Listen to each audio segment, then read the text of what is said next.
Hi, I'm JC Kellis with AMS Parts. Here, we understand that our clients want a hassle-free experience when it comes to acquiring parts for their heavy equipment machinery.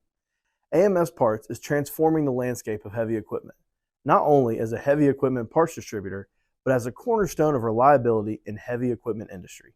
Here at AMS, your downtime is our enemy. To keep downtime at bay, regular maintenance is key. Today, let's look at a key component in that maintenance schedule: physical inspection. Visual inspection. Start by visually inspecting the undercarriage. Look for signs of wear, damage, or loose components.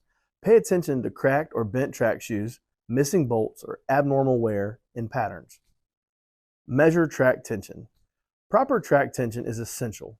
Use a tension gauge to ensure that tracks are correctly adjusted. Loose tracks can lead to increased wear and reduced stability. Check rollers and idlers. Inspect rollers and idlers for signs of wear and play. If you notice excessive movement or damaged components, replacement may be necessary. Inspect sprockets. Check the sprockets for wear. Worn sprockets can accelerate track wear and decrease machine efficiency. Examine track shoes. Inspect the track shoes for uneven wear and damage. Over time, track shoes may become scalloped or cupped, which can affect the traction and stability of your machine. Just like the tires on your car, all undercarriage has a shelf life. When your undercarriage ultimately reaches its shelf life, give AMS Parts a call. We're here to help.